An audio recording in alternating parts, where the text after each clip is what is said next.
analysis machine. Are you ready? Ready and waiting. Let's wrap up this two-parter. Rolling out title card. Hey guys, this is the Reaper, and it's time once again for a Reaper review. So today we're going to be reviewing Boruto episode 11. So let's go ahead and jump right into it. Following the aftermath of last episode, we pick up with Tsubure and the other students working at the water filtration plant. It seems that Tsubure has gotten a little bit worse than the others. The other students from class are already there checking on Tsubure, but Boruto and his group are late for reasons. Boruto seems generally sorry for a change.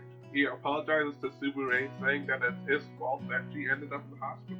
And unlike the cliche tropes where anime characters blame themselves for not being at the right place at the right time, Boruto actually has a point. If he had been willing to cooperate with the authorities, they would be that much closer to ending this whole shadow situation. And then we can end this stupid arc.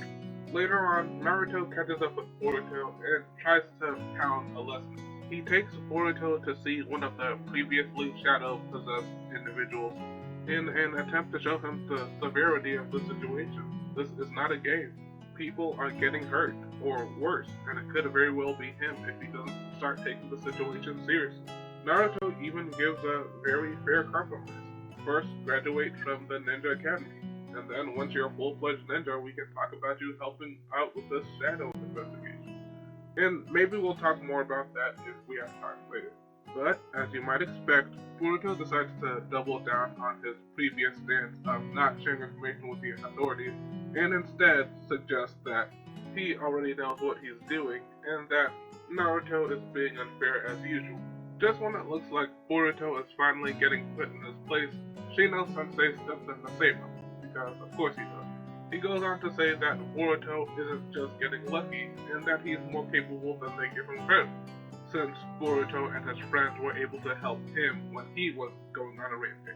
Even though later in that same reference episode, he, Naruto, and Shikamaru stated that it was very fortunate for Boruto because in any normal situation that fight would have led to his death.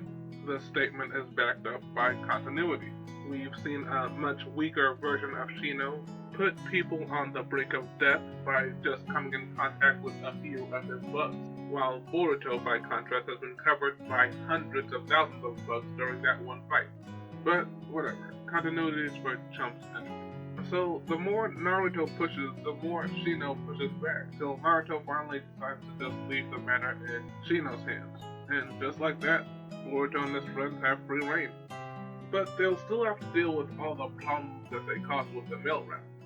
Well, actually, not so much. Turns out Tayori, the mailman, vouched for Boruto and his friends, and the company head signed off on it. And all his classmates come to back him up. Okay, wait, why? What has Boruto actually done to warrant this level of loyalty? The talk with Boruto shows he hasn't even really taken responsibility for what he's done, and yet everybody's willing to go out on a limb for him. Because he's the protagonist, I guess? So with everybody backing him, Boruto hatches a plan. They haven't seen the ghost in about 20 minutes, so Boruto figures they must be being watched. So Boruto decides to make it seem like they leave their home base unoccupied to lure the ghost there. And it actually works. Do you know how egocentric this plan is? This ghost has been absent for weeks at a time, and just because it wasn't showing up exactly where Boruto wanted it to be, he assumed that it must have eyes on him. And he was actually right. This world really does just bend to Boruto's will, doesn't it? So the puppeteer behind the ghost incidents shows up, and is completely outnumbered and surrounded by Boruto and his friends. But the mysterious Max figure has something up his sleeve. He has... am I reading this right? Okay. He has the boss mailroom worker? I promise you I'm not making this up. So while the rampaging mailroom boss keeps Boruto and his friends at bay, the masked figure tries to make a getaway. and although some of Boruto's friends do give chase, it's ultimately fruitless. Meanwhile, with Boruto in the main cast, we have possibly the lamest fight in the series' history, as no less than 4 fledgling ninja cower in fear of the ghost special attack throwing mail around the room. I promise I'm not making this up. So, just when it looks like the mail slinging jutsu is too powerful to be stopped, Tayori the mailman puts his life on the line to save a package of mail. I promise I'm not making this up.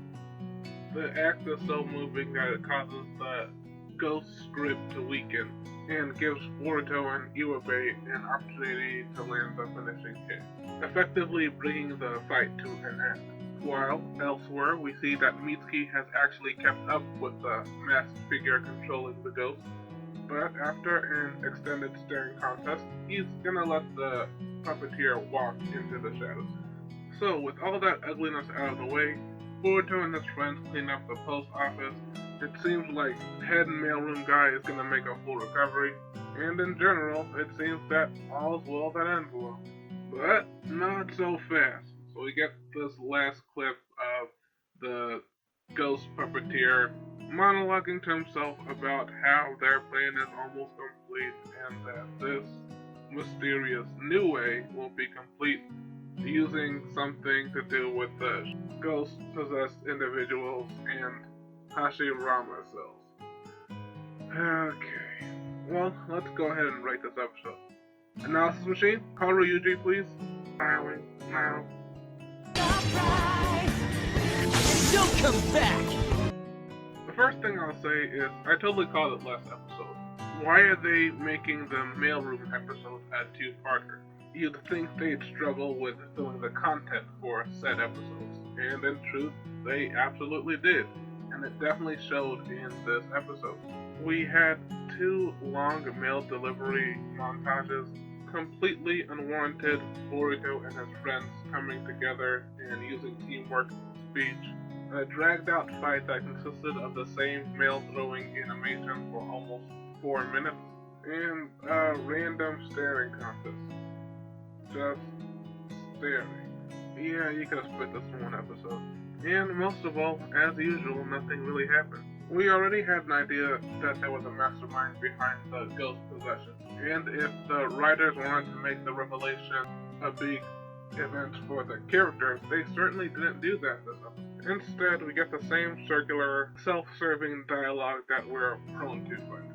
And on that note, let's circle back to that point I was making earlier in the episode, with Naruto and Boruto's conversation. This actually could have been a very big growing moment for Boruto. Yes, in the mailroom episode. Now, I've discussed this before last episodes, and I'll likely go into more detail in the future. But the fact that Boruto and his friends don't have a reason to not cooperate with the adults is an ongoing problem. Since it appeared that in the beginning of the episode, with his friend in the hospital, Boruto was ready to take some of the responsibility for his negligence, it would have been interesting to see him keep that theme during his conversation with Naruto.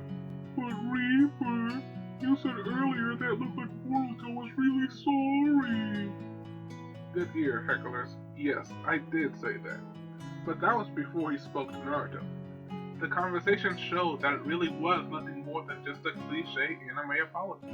Instead of owning up to his part about withholding information and agreeing to work with the authorities, Boruto is apologizing for not psychically tracking the ghost's movements and continues to try and solve the case on his own terms.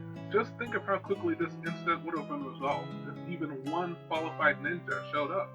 But instead, the ghost lives to terrorize the village another day. The interesting thing about bad writing is that it only takes a few lines of good writing to drastically improve the whole scenario. Here's an example about how this scene could be rewritten in a way that sets the entire series of Boruto on a better trajectory. After leaving Subaru's room, Boruto is still pretty shaken up about seeing his classmate in the hospital. Before he can grab his bearings, Naruto shows up and takes him to see the man in critical condition, the same way he did before. While Naruto explaining the severity of the situation, this time we see Boruto being weighed down by guilt and having flashbacks of all the times that he discussed with his friends about sharing information with the adults and choosing not to. Naruto concludes his speech saying that he doesn't want to see or hear anything about Boruto investigating the ghost-possessed individuals. End of discussion. Naruto turns to walk away, and we see Boruto being absolutely crushed by the weight of guilt and responsibility. Before Naruto can get too far, Boruto calls out to him in earnest. He says something along the lines of, "Look, Dad, I'm sorry, I wasn't being honest. The truth is, I can see things. I can't really explain it, but when the ghost shows up, I just kind of know. I can tell that it's inside someone, affecting them. I thought I could use this power to prove that I was special, to be a hero, but I don't care about that anymore. I just don't want to see anybody else get hurt. I'll do anything you ask, and I won't get in the way, but please, Dad, let me help you with the investigation. I might be the only person who can stop these incidents before they get out of hand." Boruto concludes his speech with a respectful bow. He swallowed his pride. A personal vendetta cannot rank above the safety of his friends and classmates. Naruto turns around and slowly approaches Boruto, while Boruto remains with his head bowed, not daring to look at Naruto. But Naruto grabs Boruto, forcing him to look him in the face. He's angry. He's heard one too many of Boruto's tall tales, and today is not the day to try the 7th Hokage. So after all this, you still don't get it. You still want to play games. Naruto starts going in on Boruto. Boruto tries to defend himself, but as I said before, today is not the day, and Naruto's not hearing it. This is where Shino-sensei intervenes, with the same conclusion of Naruto leaving the situation in Shino's hands. In addition to this exchange being more impactful and interesting, it sets us up to gain two things that we're lacking but desperately need. One, a legitimate reason for why Boruto isn't working with the adults, and two, a reason why we, the viewer, should be rooting for Boruto. But if we dive into all the could have beens, we have enough for another whole series. For now, I think it's time to bring this review to a close. My name is D Reaper, and I'm a YouTuber for fun. Today's challenge? Catch up on a Reaper's review you might have missed. I'll even have the analysis machine put up 2 links to double your chances of success. Good luck, and I'll see you guys in the next one.